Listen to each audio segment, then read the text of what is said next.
Hi, today we are going to continue on the Torah portion, Chaiye Sara, meaning life of Sarah.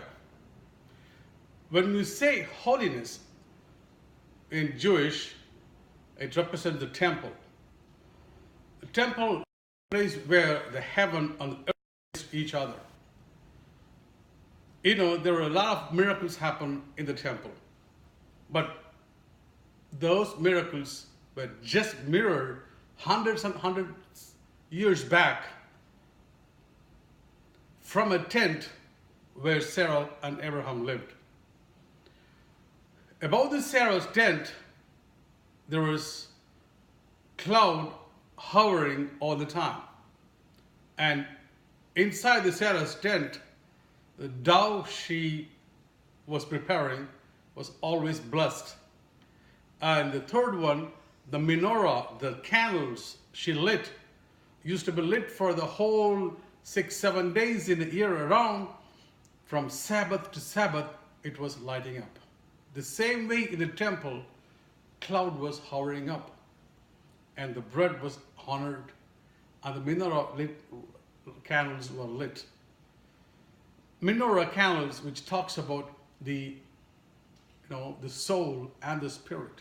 Candles represent the soul, and the fire represents the spirit. You go out in the world for 6 days, and on the Sabbath day, you lift up your spirit to fulfill or fill your soul to get ready for the next week, for the upcoming week. That's the fulfillment, the whole day that you get fueled up with the Spirit, with the Holy Spirit. That's what the Sabbath day is for. That's what the menorah candles are lit. Sarah, she went through several places. She traveled several places with her husband. She probably, the scholars or the rabbis says that, most probably Sarah got married with Abraham almost on about the age of 15. Their wedding life was almost like 100 years wedding life. Nobody can imagine this 100 years of marriage life that Sarah and Abraham had. And, when Sarah died in Hebron, that Hebron, the place, now become the central part of Israel, Jerusalem, for all the missions and for all the root of Israel's work. Sarah lives, or her life is still a legacy. Wedding in Jewish culture is kind of a holiness. The wedding brings a lot of holy. The marriage is holiness. It's holy. How it is holy? There is a place called mikvah. Mikvah means a holy ritual place for the women. It's not being in a public place. It's kind of a hidden place where it's a ritual pool, basically, where the bride gets ritually being cleansed before our wedding or before our marriage rehearsals. So she gets purified in that ritual pool. The marriage is holy in Jewish weddings. That's why God always mentioned, the church and himself, the Holy Spirit, has the groom and the bride. So the holiness, Sarah lived a holy life all through her 127 years of age.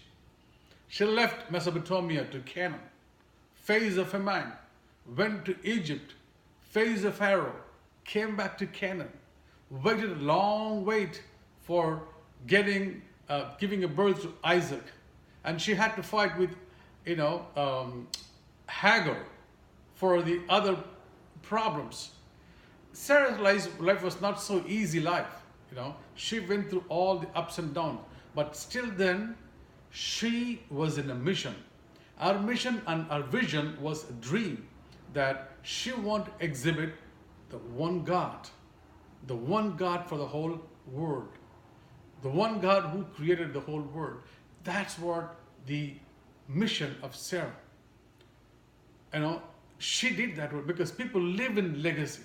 And Sarah lived as a legacy, and her place of burial place was the first bought for the Jewish land by Abraham, so that nobody can, it was a legally bought, so that nobody can claim that that place belongs to somebody else. It's a Jewish land. It's called Hebron, where all the root for every action happens in Hebron today. So Sarah lived a life of legacy. People, as I told yesterday, the life is not, counted by its numbers. The life, what we live, is not just by the numbers. It's the impact that we make in our lives. So what type of a life we live? Are we living a holy life, or are we living a holy wedded life? Because in marriage, in the family, there are so many things that to be purified. Our speech, our talking, our communications, our behaviors, our attitudes, everything should be holy, because the family and the marriage life is a holy life in the Jewish culture. Sarah lived that one for 100 years. She put a century on that one. And she was a legacy.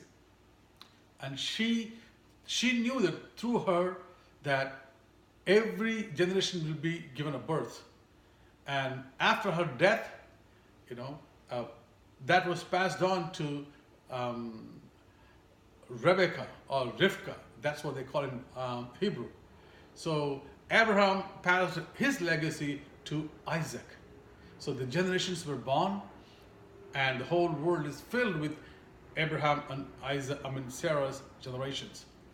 And do you know, I already talked about this, where Sarah was buried. Sarah buried in the cave called Machpelah. Machpelah cave, I already, if you scroll down my videos, you may find about the whole cave story. What did I say in that one? When Abraham went and purchased the land, that land, he bought that for 400 shekels. And when he purchased that one, he knew it, like when he saw there was a cave. When he entered the cave, he could able to smell the very phenomenal heavenly smell, probably the smell of Garden of Eden. He knew it. Eve and Adam was buried, because Machpelah means couple. So the couples were buried there. There are 4 couples buried in Machpelah caves. One is Adam and Eve, Abraham and Sarah, Isaac and Rivka, or Isaac and Rebecca, or Jacob and Leah. So these are the 4 couples buried in that Machpelah cave. But Sarah and Abraham, who bought the land, Abraham bought the land for Sarah. It was legally, authorized land, which was bought first ever bought land for the Jewish people.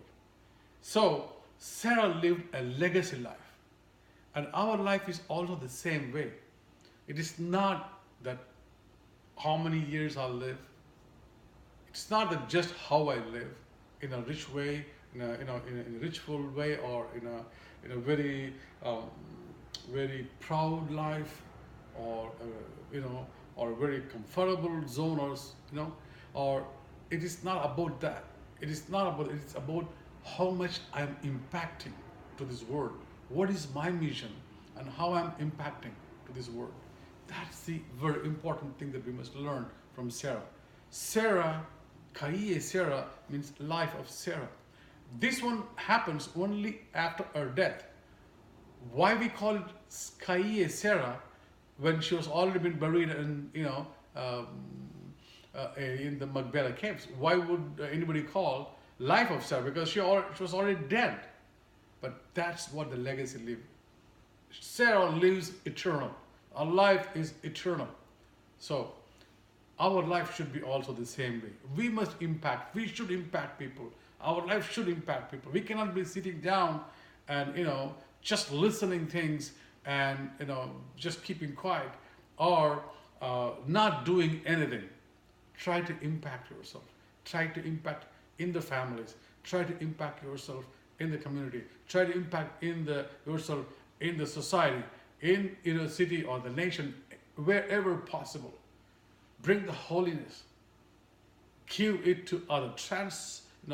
Just um, transform that, to all the community, all the people. Let us think about the Sarah's life. Chaiye Sara. And I will try to continue this Chaiye Sara probably next week also. Maybe we might go and take a deeper look into this one, because sometimes what happens is the Hebrew words are very, very difficult to understand.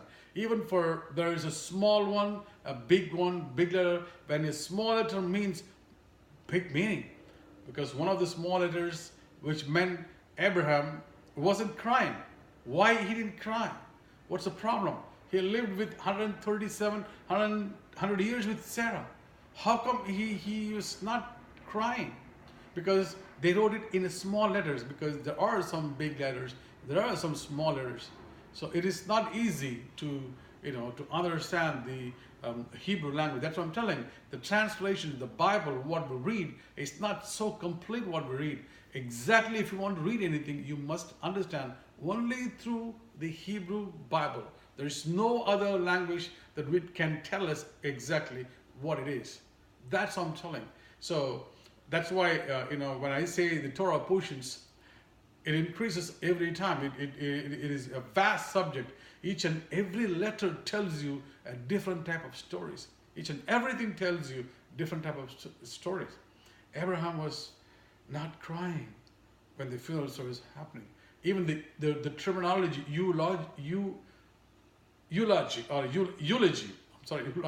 It's a eulogy.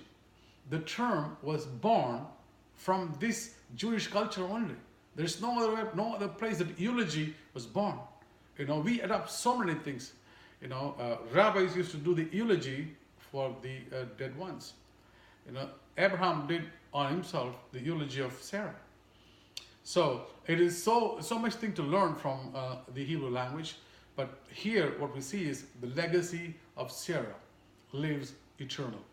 So Chaiye Sara, life of Sarah. I will continue this one, some more details in the next Torah portion. Until then, peace, happiness, Shabbat Shalom, Shavua Tov, bye.